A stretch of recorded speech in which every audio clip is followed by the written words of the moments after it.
Bom dia a todos.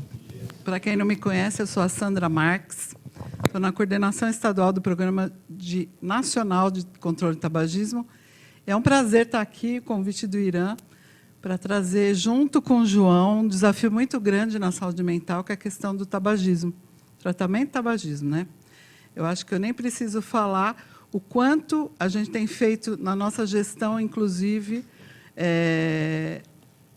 um empenho bem grande na área de saúde mental para que a coisa aconteça e que, realmente, o Brasil reconhece o tabagismo como uma dependência química, porque isso implicou muito também no tratamento das pessoas, né? Durante muito tempo, a gente traz o tabagismo como uma condição crônica ou um estilo de vida.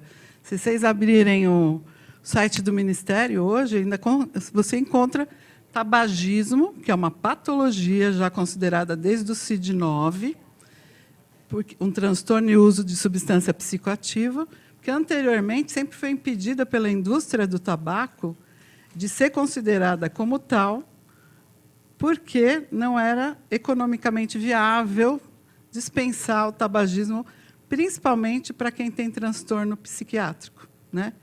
Hoje a gente tem um tratado internacional, o Brasil é signatário desse tratado. Desde 2005 a gente ratificou. Anteontem eu fiz uma apresentação para o mundo. São Paulo é um dos 3 modelos exitosos de implementação de política em ambientes livres de tabaco, importantíssimo do ponto de vista de que a gente, além de promover ambientes livres de tabaco, a gente também faz o cuidado em toda a rede SUS, com apoio medicamentoso e gratuito, coisa que em nenhum país do mundo a gente tem isso. Então, entender esse contexto e o que a gente tem na mão também eu brinco sim, porque a gente tem a faca e o queijo na mão, mas a gente não aproveita isso. E entender como é que a gente trabalha isso na saúde mental vai ser a nossa discussão hoje aqui, principalmente que o João é expert nisso, ele sempre fala disso. A gente é parceiro nesse discurso, e a organização já está feita, né? O CRATOD ele já organizou 3 linhas de cuidado, a gente já teve o cuidado de organizar essa linha antes do Ministério. Em 2019, a linha de cuidado hospitalar. Então, foi fundamental para a abordagem desse tabagista também, entender que não é parar de fumar porque entrou para fazer uma cirurgia. O cirurgião tem que entender isso. Muitos médicos ainda não entendem isso, né, João? Quem não é da área de saúde mental tem esse grande desafio. Você chega no cardiologista, você tem que fazer algum procedimento, você tem que parar de fumar amanhã. E não é tão fácil assim como a gente sabe, porque é exatamente uma dependência química. Acho que a gente trouxe muito isso no Instituto Nacional do Câncer, o quanto eles, teoricamente, perderam tempo nisso.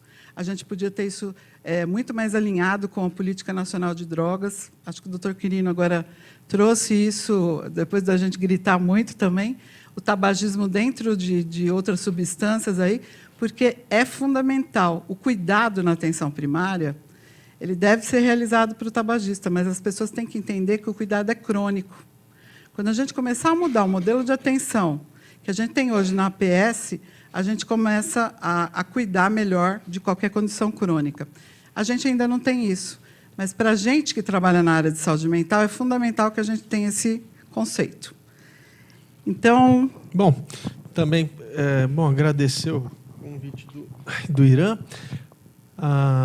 Está aqui com a Sandra, minha amiga, e eu, sou João Maurício Castaldelli Maia, eu estou ligado a 3 instituições acadêmicas, né? Sou orientador de mestrado e doutorado na USP, na psiquiatria, sou professor de psiquiatria na Faculdade de Medicina do ABC, também aqui perto, e sou professor adjunto na Columbia, em Nova York, eu morei um tempo em Nova York, e continuei ligado, e sempre trabalhando com a questão do tabagismo e outras drogas, mas tabagismo sempre uma questão central na minha vida, e tudo que a Sandra ela tem um olhar mais geral, né? Não à toa, porque ela, enfim, né, o programa é um programa de, né, implementação geral, né, de política. O meu olhar ele vai se voltar mais para as pessoas que vivem com outros transtornos mentais, com outros transtornos, né, do uso de substâncias. Então, assim, a gente tinha, bom, começando, Brasil é um case de sucesso, como a Sandra falou, né? A gente vai falar do Brasil em outros lugares. Eu acho que a gente tem a sorte, né, Sandra? Eu e você, a gente trabalha com um tema, a gente vai falar. Então, vou falar na Europa, nos Estados Unidos, falar do Brasil. O Brasil é um case de sucesso. As pessoas têm que aprender com o que está acontecendo aqui e aprendem mesmo nessa nossa área. Sandra deu o exemplo da questão das medicações. Agora, para a população que vive com outros transtornos mentais, o Brasil, e acho que nenhum lugar, eu não conheço nenhum lugar que seja um case de sucesso ainda, né? As pessoas elas entram nas unidades, né? Então pode ser para um tratamento ambulatorial, pode ser para um tratamento de internação, a chance delas fumarem aumenta, né? E tem vários fatores para isso, né? A gente acho que vai ter oportunidade para falar, enfim, né? Ter ideias também, mas nesse caso é um case que a gente, enfim, o case do Brasil é um case de sucesso, mas está em andamento. Mas nesse caso eu acho que está para ainda começar, né? E é muito importante estar aqui, então para falar disso aí, Sandra. Com certeza. Eu acho que assim, isso não é uma novidade, né, João? Acho que eu escutei você falar. Eu vou só relembrar um pouquinho. Nós participamos juntos no grupo de respiratórias da Sociedade Brasileira de Medicina e Família. Foi onde eu conheci o João, há muito tempo atrás, né? Então, a gente já tem a mesma lógica assim, de pensamento e entender que o tabagismo ele vem como carro-chefe, inclusive, do ponto de vista político e social. É uma política extremamente organizada, onde, no seu município, por exemplo, a gente pode organizar as outras drogas baseadas na política nacional, né? Então, entender o desafio que é isso, a gente já tem um planejamento desse com o Ministério da Saúde, eu compus um projeto até para eles, para a gente poder fazer lideranças comunitárias falando sobre outras drogas e potencializando a questão do tabagismo, a parte política mesmo. Então, como estabelecer isso, que isso não é um cuidado só da saúde, é um trabalho intersetorial, que requer planejamento, né? Que requer que todos estejam atuando, requer advocacy, lideranças formadas e preparadas para atuar nisso, a parte de recursos, né?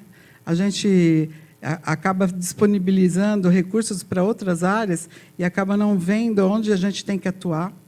Então, entender que o modelo do tabagismo, como o João falou, é perfeito. A gente, realmente, quando sai, o pessoal fala... Eu estive no congresso em maio, na Espanha, de respiratória, e aí eu fui compor uma mesa, o pessoal fazendo modelo de asma, eles não têm 1/3 do que a gente tem aqui de tabagismo, né? Então, entender que a gente tem que usar isso como modelo é fundamental. E o desafio que a gente teve aqui no Estado de São Paulo foi exatamente esse. Quando a gente trouxe a linha de cuidado hospitalar, principalmente em ambiente psiquiátrico, a gente trabalhou com o Bairral quase 1 ano e meio. E hoje, depois, em maio de 2020, durante a pandemia, eles conseguiram transformar o Hospital Bairral, Instituto Bairral, em ambiente livre de tabaco. E aí eu recebi uma carta, né, agradecendo tal, mas falando dos desafios. Eu não sei se tem alguém de Itapira aqui, mas os desafios que eles tiveram para a equipe começar, porque eu acho que a mudança de paradigma é maior também da equipe, né, João? Como você falou, porque você entra na instituição, às vezes você não é fumante, mas você sai fumante, né, na instituição de saúde mental. Isso não é de graça, gente, né? Quando a gente faz a Convenção Quadro, quando a gente faz a abertura dos documentos da indústria, em São Francisco, a semana retrasada, eu tive uma aula com a Judite Prochaska, né? E aí ela trouxe a questão dos documentos da indústria, quanto que a indústria, lá atrás, no início, lá na década de 50, ela trabalhou com a nicotina em estabelecimentos de saúde mental. Então, entender que ela foi feita para pacientes com transtornos mentais, porque ela tem uma função importante, né, João? Você podia explicar um pouquinho disso? Tem uma questão que assim, que acontece, né, gente? Começar um pouco a pegar na base, né? Por que será que as pessoas, né, que têm outros transtornos mentais fumam mais, né? Porque tudo bem, né? Tem uma questão que a gente acabou de falar, a pessoa entra lá no ambiente, é um ambiente mais propício, mas não só isso, tem uma questão cerebral mesmo, né? A nicotina, ela atua principalmente nos receptores que recebem o nome de receptores nicotínicos, né? São receptores colinérgicos no cérebro. E a gente tem vários tipos desses receptores. Um deles é o receptor lá, o alfa-4 beta-2, que é o receptor que a nicotina se liga e que gera o prazer. Sim, a nicotina gera prazer, pessoal, né? Talvez quem fume 20 cigarros por dia, a gente tinha uma pessoa aí que era fumante, aí, talvez tenha outros na plateia, e eu sou ex-fumante também, então... Sandra também. Então, se sintam muito bem-vindos. Quando eu falo assim, olha, tem um fumante na plateia, pô, é isso mesmo. Né? Que bom que eles estão aqui. Enfim, eu sou ex-fumante e tal. Mas a pessoa fala, nossa, mas dá prazer? Dá prazer. Você que não se liga, né? Mas dá prazer. Então, esse efeito no alfa-4 beta-2, ele é o que dá o reforço. É um prazer curto. Tá, gente? Lembrar isso, é um prazer curto. Lembra algumas outras drogas que têm prazeres curtos. Então, por isso que você precisa reforçar. Se o colega fumou um antes da mesa redonda, daqui a pouco vai precisar fumar outro, porque já acabou o prazer. Então, é um condicionamento assim, bem que gera bastante dependência. Mas o outro receptor, que é o alfa-7, esse é menos falado, mas a gente tem uma melhora de alguns domínios cognitivos. Então, é uma melhora breve, mas o que acontece? É um estimulante. Então, ele tem um aumento da atenção, né? Então, a pessoa... Até alguns componentes da memória de trabalho, memória imediata. O cigarro, né? A nicotina, ela consegue ter essa melhora. Então, o que muitas pessoas que estão em tratamento para transtornos psiquiátricos sofrem? Sofrem com problemas, porque a próprio transtorno gera um déficit cognitivo, muitos transtornos psiquiátricos e transtornos de uso de substância.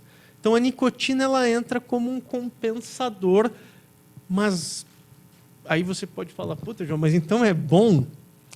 É bom, é uma faca de dois gumes, porque melhora um pouco naquele momento, mas no médio e no longo prazo piora, as pessoas declinam mais. Então, isso aqui enfim, né, é um fato que acontece. Então, assim, além da questão social, Sandra, né, de você estar num lugar, né, todos nós, né, já a gente chega num lugar, está todo mundo fazendo alguma coisa, a gente vai ficar mais suscetível a fazer isso também. Mas fora a questão social, tem essa questão cerebral, né, de aumento da chance. Se você me deixa só me alongar mais um pouquinho, tem a questão também genética, né, pessoal? Lembrar que é como se fosse uma vulnerabilidade compartilhada. As pessoas que têm mais chance de dependências, do modo geral, vão ter também maior chance de ter uma dependência de tabaco. Então, o que isso significa? Nós temos aqui, sei lá quantas pessoas, mas uma parte dessas pessoas elas têm um perfil genético que, se elas experimentarem uma droga, e entre elas a nicotina, elas vão ter mais chance de desenvolver a dependência. A gente não sabe exatamente ainda quais são essas pessoas, mas com certeza eu, a Sandra, o colega, que já foram, né, a gente já ex-dependentes, atuais dependentes, a gente tinha uma vulnerabilidade em recuperação, né? Mas a gente tinha uma maior vulnerabilidade. Então tem o lado também genético compartilhado com os outros transtornos. Por isso que a gente tem que lutar muito. E aí entra tanto na prevenção, né, Sandra? Acho que é legal você falar que você manja muito da prevenção também, né, de, enfim, vários programas. prevenção primária, assim, no aspecto não deixar começar nem experimentar, e a prevenção secundária também, quando as pessoas já estão dentro já da unidade. Então, assim, tinha um colega que estava sentado com a gente ali fora, falando, mas tabagismo é difícil, na comunidade terapêutica, como é que a gente vai fazer? É impossível. Não é impossível. Tá? Não é impossível. A gente tem que mudar um pouco o paradigma, né? É uma maneira de pensar que a gente está um pouco, sei lá, assim, né, viciado. Assim. A gente precisa trocar, porque é possível, sim. É possível e estabelece, inclusive, os estudos já... Pode falar? Claro. Siga as regras. Tudo bom, doutor? Bom dia, doutora Sandra, bom dia também. Poderia falar só um pouco da questão do adesivo em relação a essa questão do receptor? Né? Porque se ele gera esse prazer momentâneo, então quando faz o tratamento usando o adesivo, como que funciona isso? O adesivo, ele tem a gente vai falar um pouquinho mais de tratamento depois, mas só rapidamente, para não ficar perdido. Ele libera uma quantidade de nicotina muito baixa e constante. Então, é como se fosse assim. Imagina assim, aquele movimento. É como se fosse. O cigarro, ele faz isso, que você faz espículas. Né? Então, quando você fuma, você dá um nível alto de nicotina e você vai mantendo, que é o exemplo que eu usei com o colega, que ele vai fumou antes, fumou depois. O adesivo, ele faz isso aqui, ele deixa um pouquinho só. Para que é isso? É para evitar a abstinência. Então, o receptor, ele fica como se fosse vazio, né? E ele fica pedindo, né? Assim, olha, obrigado, viu? Não se sinta, por favor. Então, assim, ele dá um pouquinho de nicotina para o receptor não ficar tão ávido e você não ter os sintomas de abstinência, que é o que faz a pessoa, intensos, né? Que é o que faz a pessoa recair. O que mais faz uma pessoa recair são os sintomas de abstinência. Então, o adesivo ele faz basicamente isso. Mas ele não gera o prazer porque ele não faz a espícula. E não dá o condicionamento de dependência, porque essa variação é tudo que o receptor mais precisa para desenvolver um mecanismo de dependência. É nessa hora que você tem que ter o autocontrole aí, as estratégias, os manejos, porque é nessa hora que você pode recair. Então, entender isso também é fundamental. E, assim, acho que a gente trouxe isso muito também para o programa aqui em São Paulo, principalmente porque a gente está numa unidade de saúde mental, né? Então, o Cratóide sempre teve esse desafio de pegar o modelo do INCA e talvez transformar um pouquinho mais com manejo em saúde mental. Acho que foi esse o grande diferencial. Pioneiro, se não é o único no mundo, é dos pioneiros. E eu falei isso anteontem para o mundo, e ela mandou mensagem ontem falando que ela quer contar com a gente, porque eu também faço parte do Comitê Estadual de Controle Social da Tuberculose. Então, eles são muito interessados. É a The Union, né, que eu fiz o webinar. Então, entender que parar de fumar também quando você tem tuberculose implica em protocolos melhores, né? Redução da medicação, fumar impacta no HIV, né? na carga viral. Então, entender que são abordagens sindêmicas importantes e que o tabaco está relacionado a tudo, né? Eu estou trabalhando muito com doenças respiratórias agora, fazendo parte de um grupo de estudo no ABC, na Faculdade ABC, e a gente traz muito esse contexto do que é crise para asma, né? DPOC, aliás, a gente está no mês da DPOC, né? Da doença pulmonar obstrutiva crônica, enfisema. Então, são vários temas que estão relacionados. Depois da Covid, então, implicar na questão respiratória é muito importante, né? Tivemos no Congresso de Pneumologia, agora recentemente, falando sobre microbiotas também, né? A gente fala tanto de microbiota intestinal, cerebral, e aí eu fui falando da bucal lá, porque eu sou cirurgiã dentista, e falei da implicação do uso de cigarro eletrônico na microbiota. Eu tenho publicado alguns artigos a respeito disso. Vai sair um agora de crack, que a gente fez coleta de saliva lá no Cratóide. Acho que também vai ser pioneiro, porque a gente não tem uma descrição da microbiota oral desses usuários, né? Então, foram 90, o N de 90, ficou um trabalho bem bacana, vai render bastante coisa. Essa questão de tuberculose, antibiótico, e entender que essa questão que o João falou da questão social, acho que foi uma das coisas mais significativas que a gente teve no país. Acho que a gente foi muito feliz. Teve 6 medidas essenciais que a gente fala que o Brasil foi o segundo país no mundo a implementar em relação ao tabagismo. Controle da publicidade, né? Restrição da publicidade de cigarro, aumento de impostos de cigarros, que foi de 2011 a 2017. A gente hoje ainda tem um dos cigarros mais baratos do mundo, acreditem os senhores. Então, assim, aquela propaganda de falar que subir cigarro aumenta mercado ilícito, não.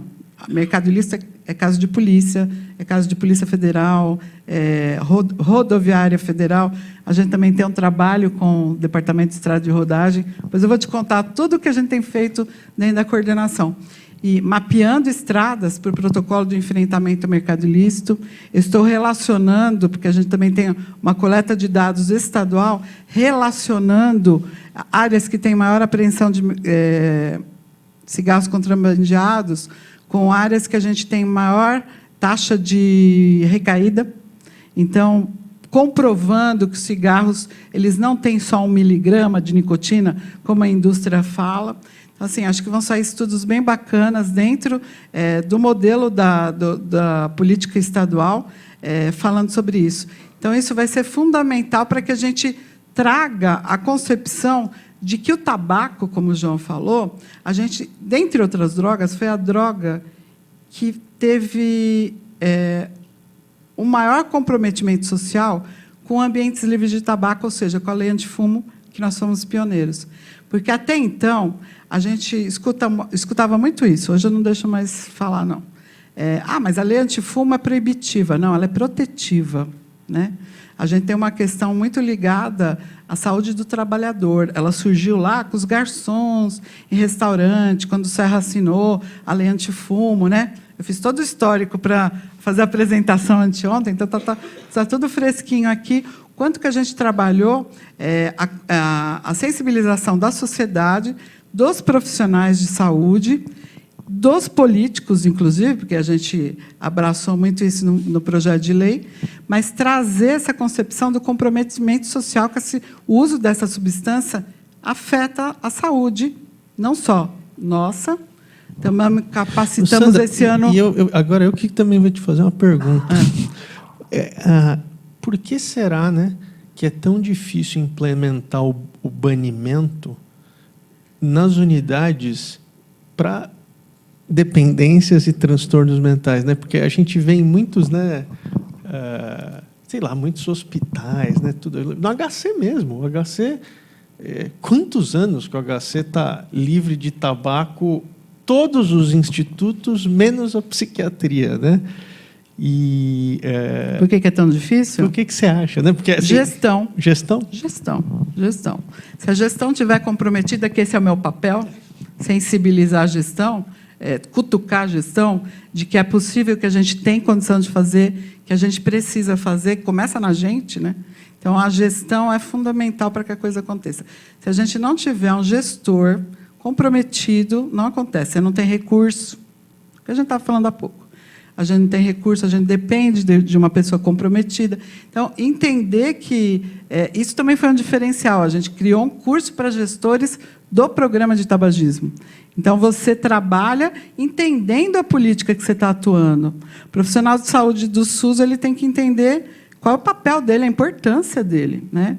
Ele representa... Eu sou uma servidora pública efetiva, eu represento o Estado. Então, entender meu papel enquanto improbidade, enquanto a parte administrativa, também é importante. Porque, senão, eu cometo... Porque, assim, fumar...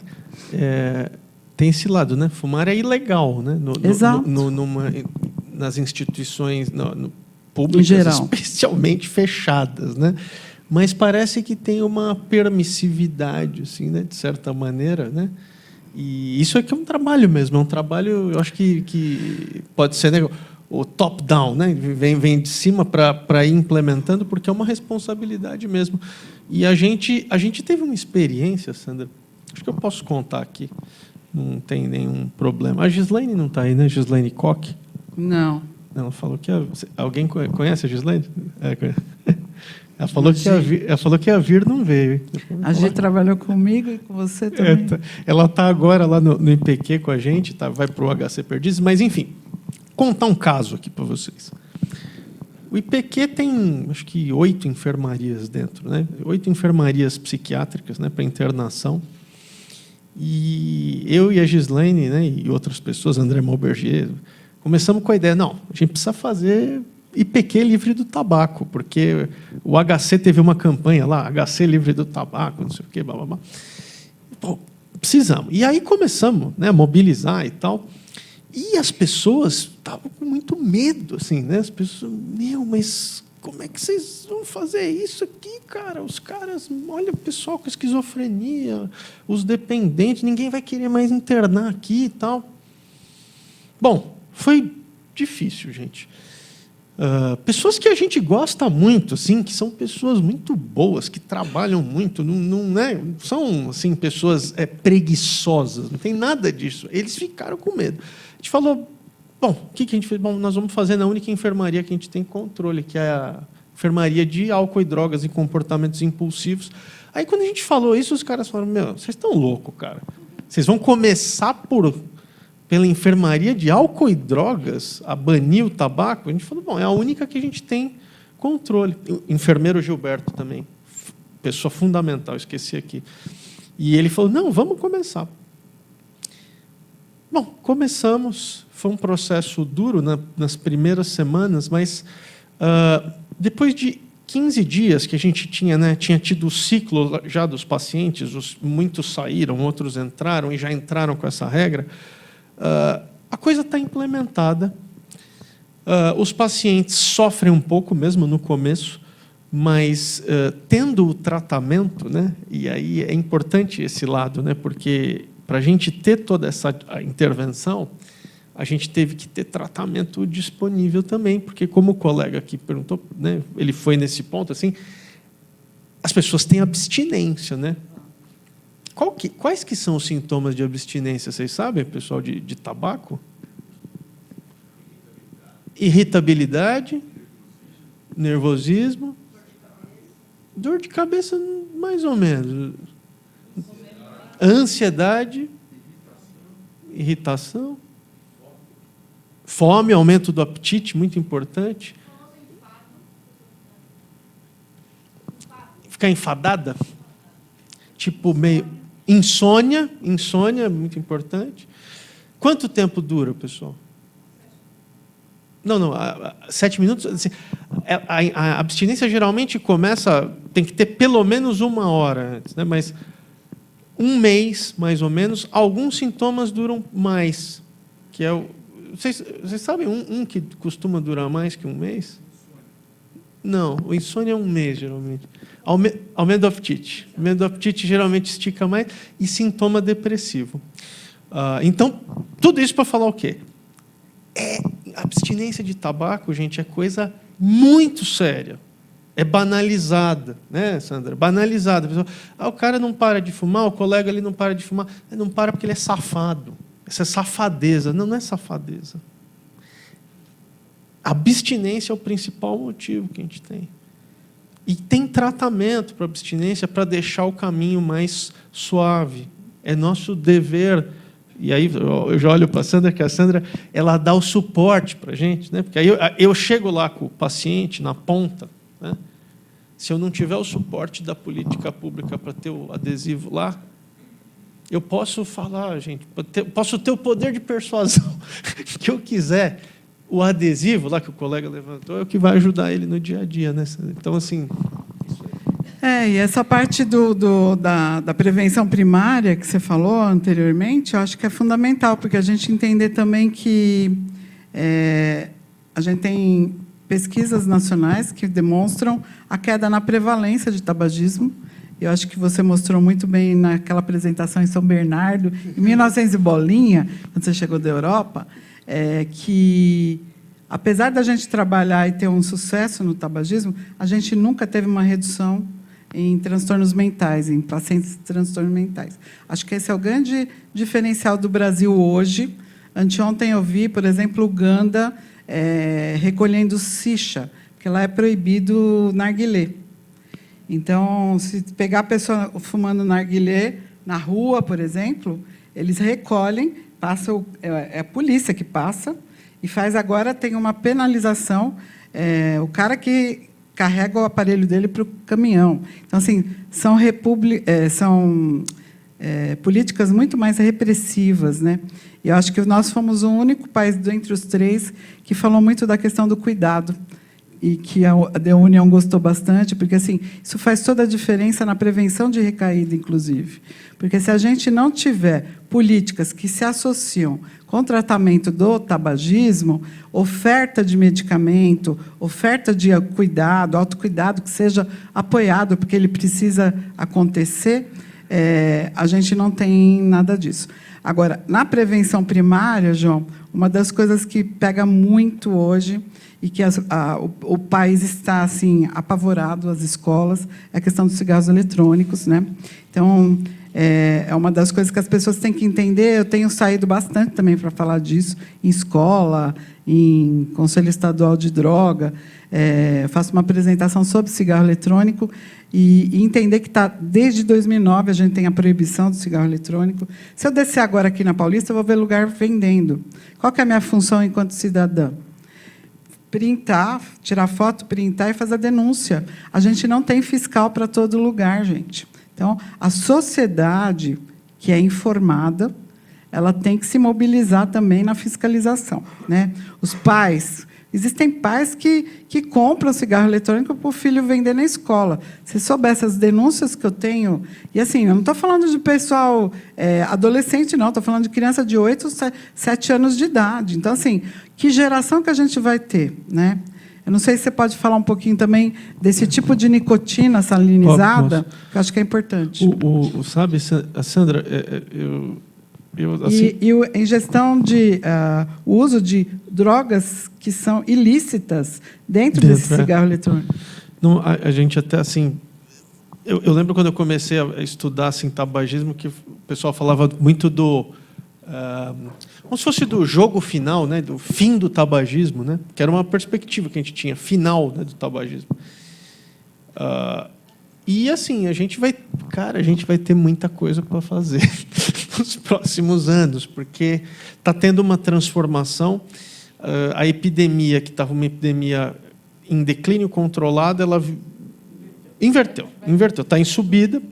Então, nos Estados Unidos hoje, por exemplo, você tem mais de 10% dos alunos ali no meio do ginásio, tá, gente, que fumam o cigarro eletrônico diariamente. Então, assim, isso está muito acima do que é o uso de cigarro convencional.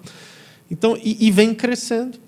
Então, provavelmente, daqui 5, 10 anos, talvez a gente esteja aqui... o cigarro convencional, talvez ele não exista mais. É uma perspectiva bem, acho que... Aí vai acontecer o endgame que a gente queria tanto, mas sem os novos... Mas sem, porque... bom, falar um pouquinho de cigarro eletrônico, né, gente? Assim, porque você me pediu e eu acho que é importante. O cigarro eletrônico, ele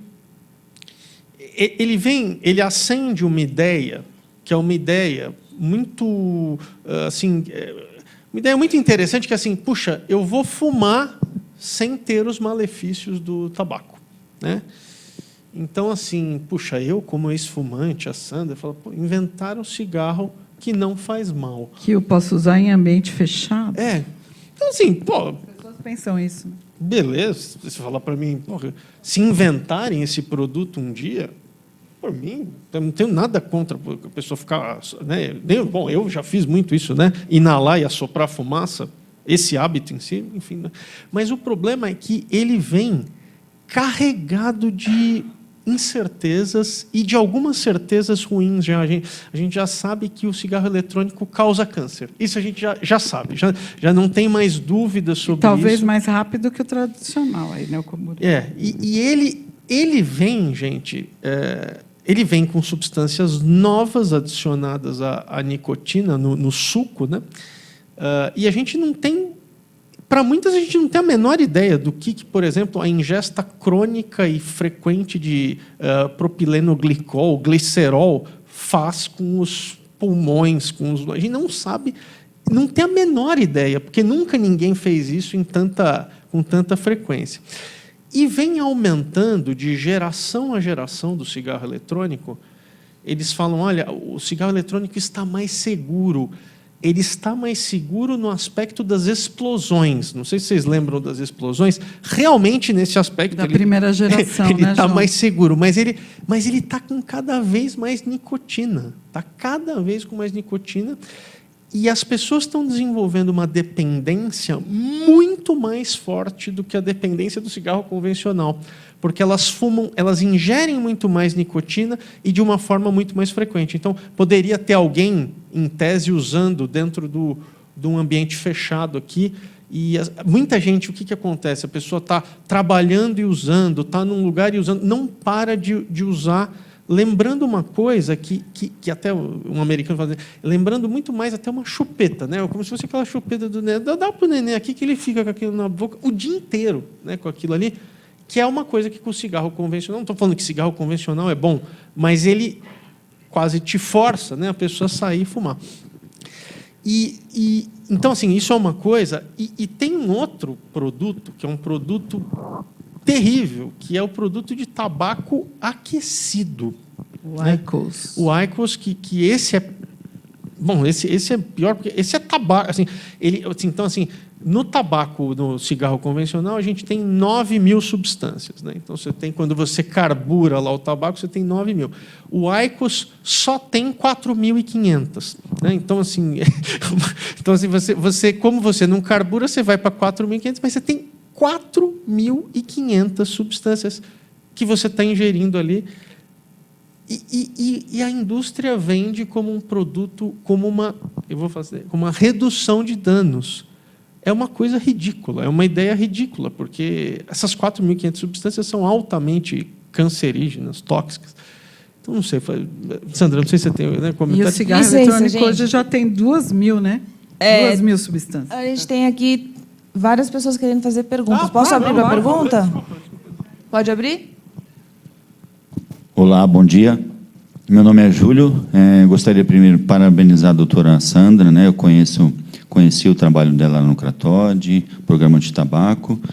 Gostaria de fazer uma pergunta, acho que para os dois que conhecem bem mais do que eu, né? Vocês falaram, acho que foi o André que falou a respeito do adesivo. Eu acredito que também tem outras, né? Outras medicações aliadas que podem ser utilizadas, tipo BUP. Se eu não me engano, tinha um remédio, uma medicação da Roche, não sei se existe ainda, que falaram que era o mais top do mercado. Vareniclina, Champix. Champix, exatamente esse. Eu gostaria que vocês falassem um pouquinho sobre isso, né? Se realmente é um aliado, né? E pode ser uma ajuda nessa fase de abstinência, né? Porque eu acredito que seria uma das drogas mais difíceis de ser abandonado, a nicotina, o tabaco, né? Eu gostaria que vocês falassem um pouquinho dessas medicações, como que pode ser aliado além do adesivo. Depois eu complemento com a apresentação de ontem da BA. Perfeito. Então, gente, a gente tem 3 medicações, basicamente, super assim de nível A de evidência, que são vareniclina, nome comercial Champix, bupropiona, vários nomes comerciais, o mais referência é o Elbutrin, e o adesivo de as reposições, né, tem vários tipos, né, de nicotina. Os 3 aumentam a chance da pessoa manter a abstinência. A vareniclina, isoladamente, é a que tem mais sucesso, mas a bupropiona e a terapia de reposição, quando você pode unir as duas já de largada para chegar num sucesso bem semelhante.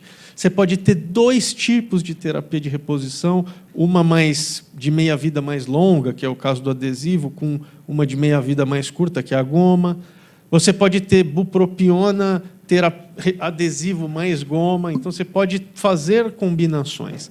A vareniclina, a gente está com um problema na vareniclina atualmente. Ela além dela ser uma medicação que ainda está com patente, né, ela ainda tem patente, então não tem a vareniclina genérica no Brasil, ela teve um problema no excipiente e foi questionado um potencial tóxico. Isso acontece com várias medicações, não só com a vareniclina, mas no momento ela está fora do mercado porque a Pfizer estava, enfim, refazendo de certa maneira o excipiente da medicação. Excipiente é tudo que vem junto com a medicação para fazer o comprimido, a cápsula, né? Porque não vem só o sal da medicação.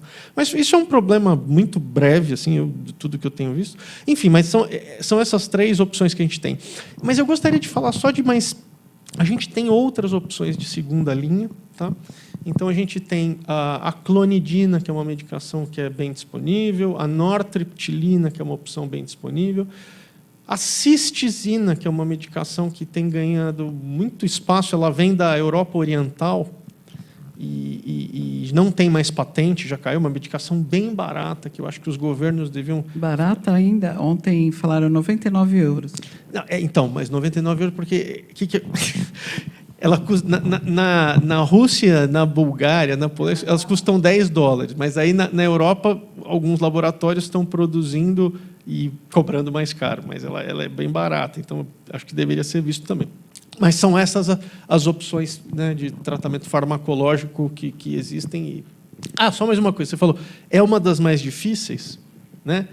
É mesmo, em potencial de dependência, a nicotina ela só perde para os opioides, né? Se a gente pegar as grandes drogas, né? Só perde para os opioides. Então, é realmente das mais difíceis mesmo.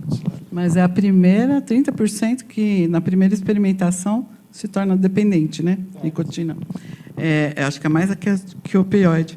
Agora, quando a gente fala de medicação também, que o João está falando, a questão da vareniclina ela não está disponibilizada no SUS, né? O que a gente tem é BUP, que também ontem a gente discutiu muito isso, envolver todas as sociedades para talvez a gente fazer uma atualização do rol, né? Porque assim a gente fala muito de vareniclina, a vareniclina também tem um desafio. Esse excipiente que ele fala sobre a questão por que ela foi proibida é que se descobriu, tem muito estudo já falando das nitrosaminas que estavam compondo o medicamento.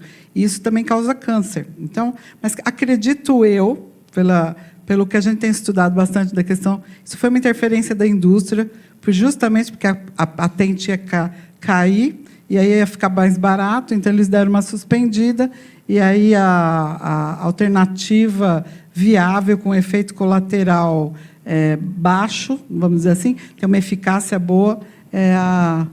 Só lembrar, tá, gente? Cistizina. Para cada Sandra, para cada João, cada Gislaine Koch trabalhando aqui no governo, no setor acadêmico, a indústria tem 8 ou 9. Então, assim, pessoas boas também, né? E ficam ali caçando coisa, né? Esse foi uma, né? A vareniclina teve um problema que, puta, que caramba, né? Acharam e o efeito era muito, muito pequeno de aumento, mas tudo bem, né? É verdade. Mas a gente ficou questionando muito isso, né? Caramba, né? Como eles estão fiscalizando, né? Parece até aquele, sei lá, né? Quando está querendo pegar Parece que alguma funciona, coisa. né? Parece que funciona no laboratório da Anvisa, inclusive. Que eu fui na inauguração do laboratório, até hoje não funcionou, mas tudo bem. Mas entender que a gente também tem que fiscalizar isso também, né? Fiscalizar os órgãos também, né? Que estão atuando. E o senhor quer fazer outra pergunta? Aqui o microfone aqui. Meu André. Mais uma relacionada à questão do IPQ lá que o doutor comentou.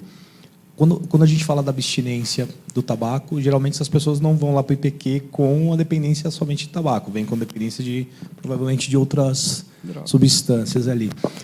Como é que comentaram agora também sobre opioides, né, que o tabagismo seria o segundo ali em dependência, em abstinência. Por exemplo, ele tem lá a irritabilidade, ele tem a parte depressiva. Como mensurar que aquilo é referente ao tabaco e não às outras substâncias e como que uma abstinência potencializa a outra, né? Então, por exemplo, o do tabagismo, ele é mais forte a abstinência do que ele também usa crack, até porque no crack ele tem a questão da associação de cinzas, essas coisas. Como que é essa visão aí dentro do tratamento? Essa é uma questão bem clínica, bem interessante. E o que a gente faz, assim, as abstinências, elas têm tempos de... muitas vezes é confuso, podem se potencializar. Então, quando eu pego uma substância, eu vou usar exemplo, álcool e tabaco, as duas podem gerar ansiedade e irritabilidade na abstinência. Então, se a gente tem as duas, você tem potencialização. Como é que a gente faz isso? A gente faz monitoramento. Isso vale muito importante para as comunidades terapêuticas também, que eu sei que tem bastante gente assim, mas a gente faz monitoramento de sintoma por dia. Né? Então, todo dia, a gente avalia todos os sintomas de abstinência, de todas as abstinências, de uma forma sistemática, para a gente tentar entender qual é a abstinência que está operando mais naquele momento.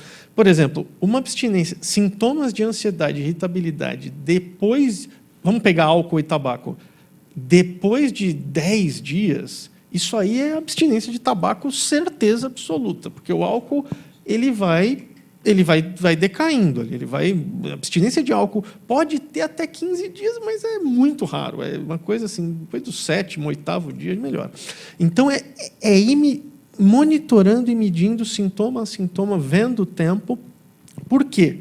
Porque muitas vezes eles vão tratar, aí dá medicação antipsicótica injetável, e não melhora. O que vai melhorar? Aumenta o PET de nicotina, aumenta a reposição. Então, o raciocínio clínico é diferente. Então, isso que é importante.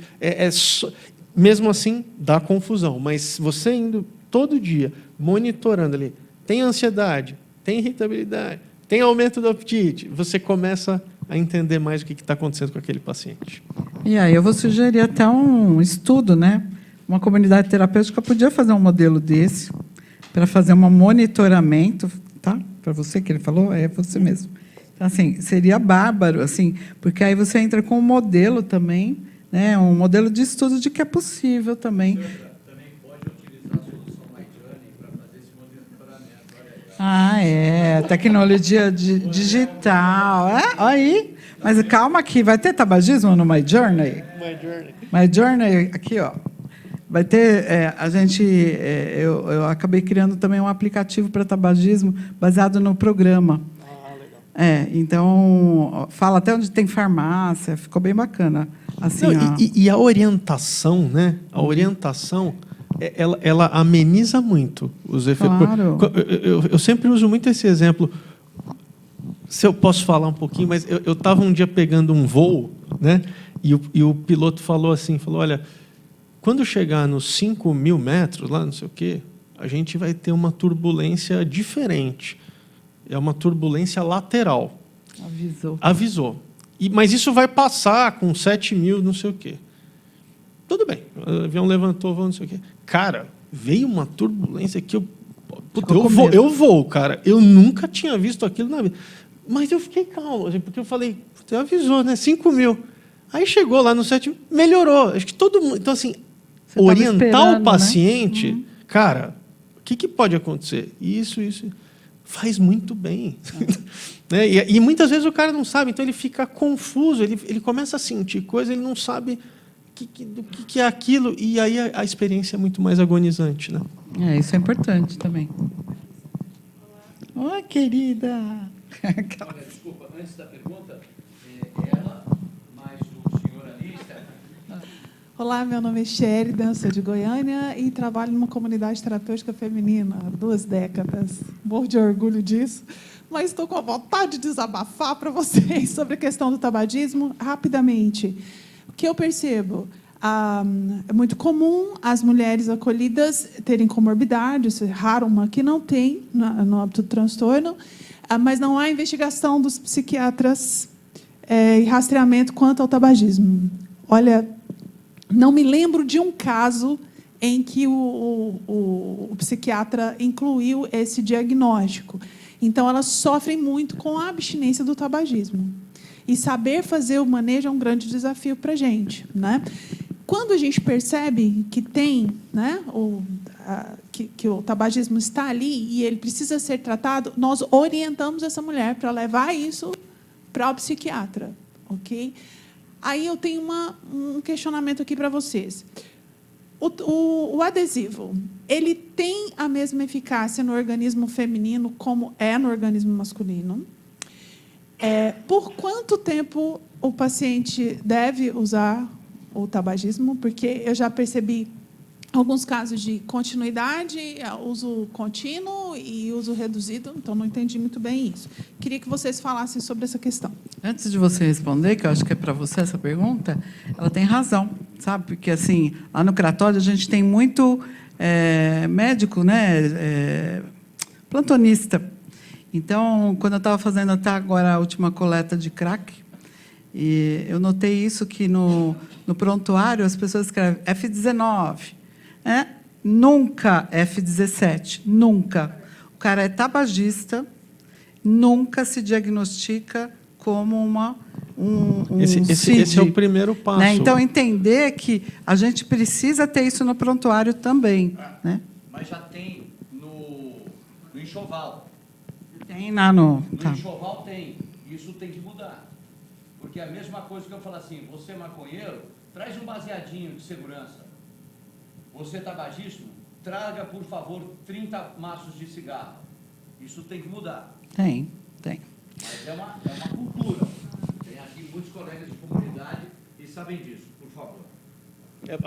Então, eu acho que é isso, assim, monitorar. A primeira coisa, assim, não precisa também ficar dependendo de médico, não, hein, gente? Qualquer profissional de saúde, os vetores fundamentais na transformação do tabagismo na saúde mental, vocês sabem quem que foram? Os enfermeiros, cara.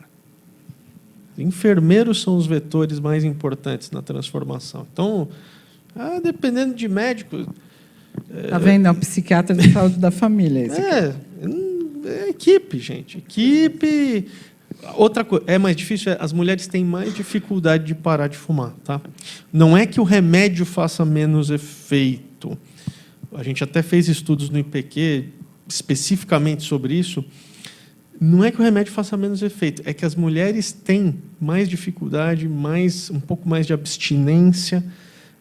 Se discute muito questões, o papel do cigarro na vida da mulher, o sintoma de ganho de peso, que a mulher dá mais importância em média que o homem, e realmente ganha. As pessoas ganham, em média, 7 quilos no primeiro ano da parada de fumar, para perder 3 a 4 no segundo ano. Então, vai ficar um balanço de 3 quilos em média. Então, assim, isso tudo precisa ser trabalhado, né, da melhor maneira possível, né?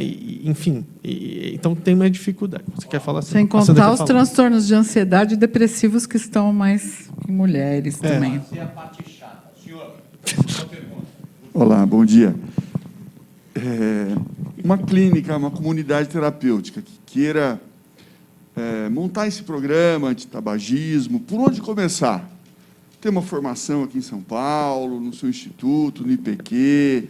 Por onde começar? Você né? pode procurar no Comando de Trata e procurar a doutora Alessandra Marques, doutor João Maurício. Mas continua. Não, acho que é isso. Quer dizer assim, né? Como que começa? A minha formação, eu sou psicólogo, estou em Pirapora do Bom Jesus, que tem um centro médico que o psiquiatra vai uma vez por semana apenas, não é? Então, eu queria, assim, por onde começar? Não é? Então, o que você está falando é uma coisa que eu tentei fazer em 2019. A gente fez uma capacitação estadual, principalmente o pessoal que era do programa Recomeço, né, que estava vinculado à época à questão executiva ao Cratode. A gente tentou fazer uma capacitação de comunidades terapêuticas para fazer essa abordagem. Foram poucos que aderiram, algumas comunidades da FEBRACT até que compareceram no Cratode. A gente fez no auditório do Cratode, mas é uma ideia, talvez, para o ano que vem, a gente esquematizar e fazer um fluxo. Até porque, quando a gente lançou a resolução, ela estava ligada à estabelecida, a resolução hospitalar, ela está ligada à formação de rede, né? Então, tem o termo de encaminhamento, termo de livre consentimento. A gente organizou bacaninha, até para estudo, de uma forma que o secretário assinou como uma resolução, porque era para fazer as coisas acontecerem. Isso foi em 2019. Eu estive no ICESP agora, capacitando os cirurgiões lá, junto com o Fred Fernandes, né? E falando um pouco da linha de cuidados estadual e a nacional, que saiu no final do ano passado.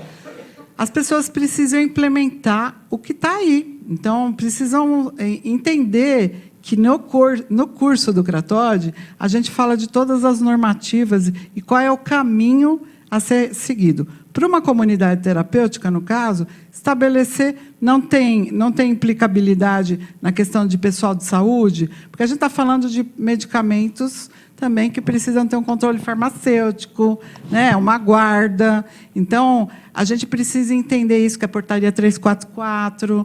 São várias questões legais, mas nada que não se estabeleça, por exemplo, uma articulação com a UBS da região. Então, isso é estabelecer rede, né? Então, a partir do momento que a gente tem essa iniciativa e começa a qualificar as equipes, a gente estabelece a rede. Perfeito. Em breve, esses dois palestrantes terão cursos dentro do Comum de Trata. Um deles é como implantar uma rede segura. A partir de gestão, é verdade. Não só para a comunidade, para a sua empresa, para um condomínio. São políticas, às vezes, de prevenção também, que a gente vai falar também a respeito disso já na segunda palestra. Deixa eu só falar um negócio. A gente está fazendo um piloto em São Bernardo do Campo, num condomínio, tem 6 torres, a convite da OPAS, para fazer ambiente livre de tabaco em condomínios residenciais. Porque, não sei se vocês sabem, mas nos Estados Unidos, na Califórnia, a gente já mede poluição tabagística ambiental em condomínios residenciais. Existem projetos, né? Até a Estela Bialo está comandando isso. E no Canadá, por exemplo, as pessoas já pagam tributos por fumar em casa. Então, entender que a coisa está fechando lá. Então, assim, vender cigarro lá na Nova Zelândia, acima de quem nasceu depois de 2000, não compra mais. Então, assim, são várias legislações que a gente não conhece aqui e que a gente traz na questão do curso de gestores.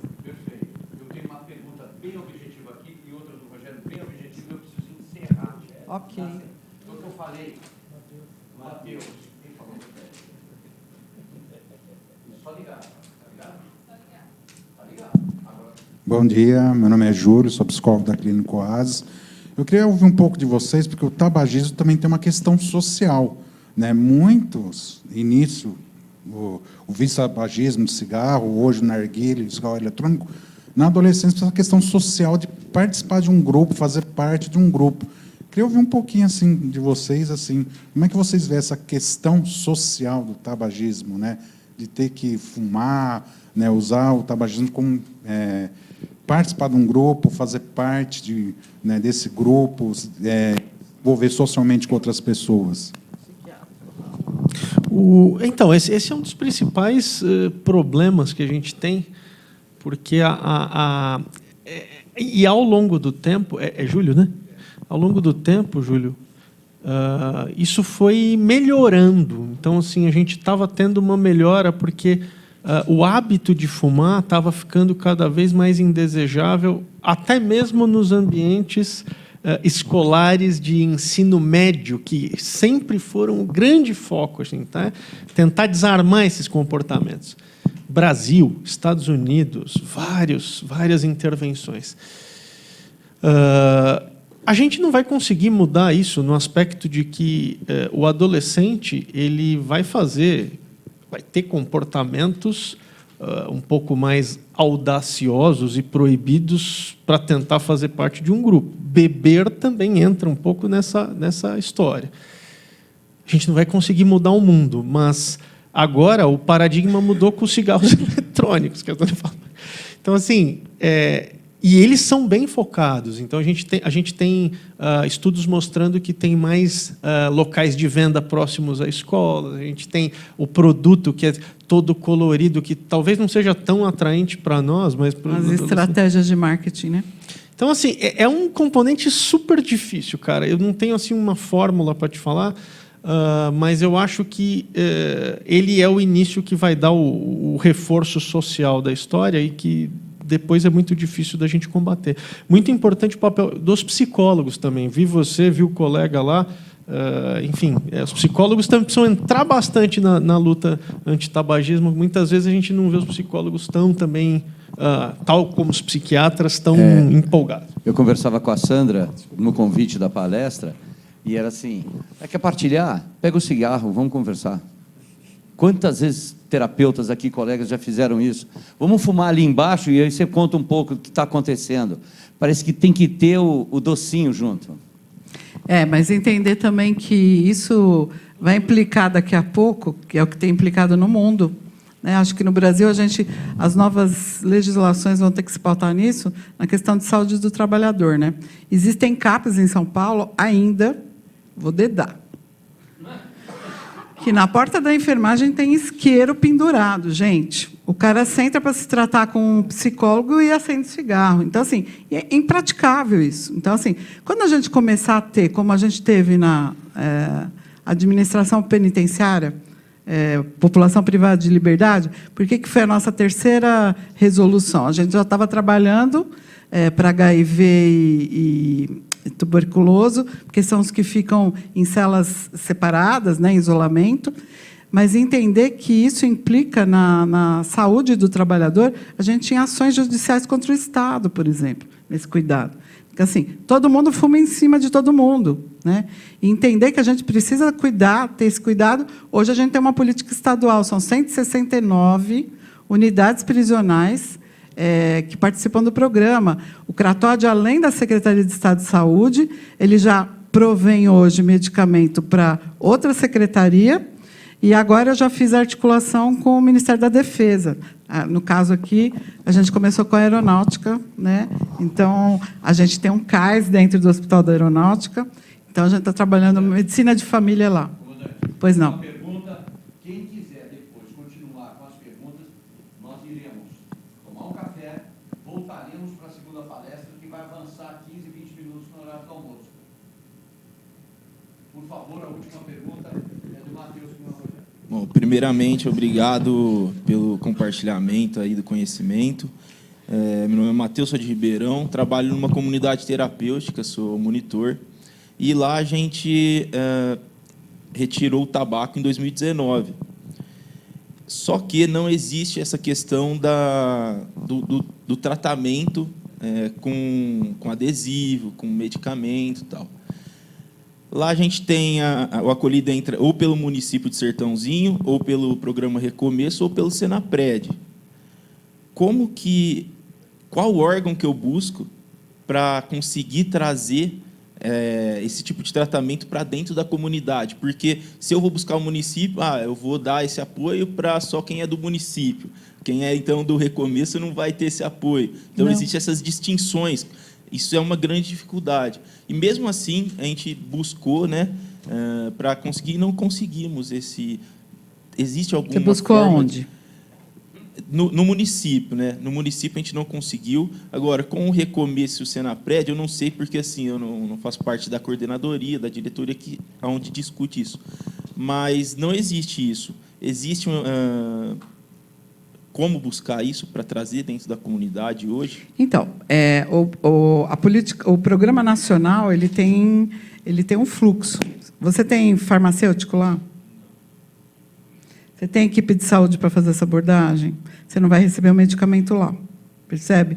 Então, assim, quando eu falo de fazer articulação com a sua UBS, isso eu recebo medicamento da União, né, do DAF, Departamento de Assistência Farmacêutica, e eu envio para os DRS, são Departamentos Regionais de Saúde. Quando a gente organizou todo esse fluxo, que não existia, porque o trabalho do Cratóide era muito interno, era só lá que se tratava, quando a gente assumiu, tinha 180 unidades, hoje a gente tem 3.000 unidades, contando 2 outra secretaria e outro ministério. Então, entender que esse fluxo foi organizado de uma forma a gente poder fazer uma logística também do medicamento. Quando você está numa comunidade terapêutica, você vai procurar apoio na UBS de região. São Paulo credencia todas as unidades ligadas ao programa. Então, se abrir o site do Cratod agora, depois da eleição, pode abrir, você vai ver todas as unidades que tem em Ribeirão. Ribeirão é uma área ótima de tratamento de tabagismo. A coordenação municipal ela fica abaixo da Diretoria Regional de Saúde. Ela é excelente em Ribeirão. E você vai procurar apoio dessa coordenação. Ela pode até te indicar qual é o UBS e fazer essa articulação com você. Tá? Mas, Senhoras e assim, na senhores, próxima capacitação é dia 1º e 2 de dezembro, agora, das 9 ao meio-dia, e depois tem a de gestor. Se você quiser participar, online pelo YouTube. Ó, tá bom? dava para ficar o dia inteiro aqui falando com eles dois e organizando, porque vai clareando muito. Senhor Isaac, vamos tomar um café agora na mesa. São 11 horas, 11h15 começa a segunda, a gente avança até 12h15. Teremos aqui o professor Hernani e José Florentino falando de prevenção, inclusive algumas atitudes preventivas de tabaco. Uma salva de palmas, doutora Sandra, João. Muito obrigado.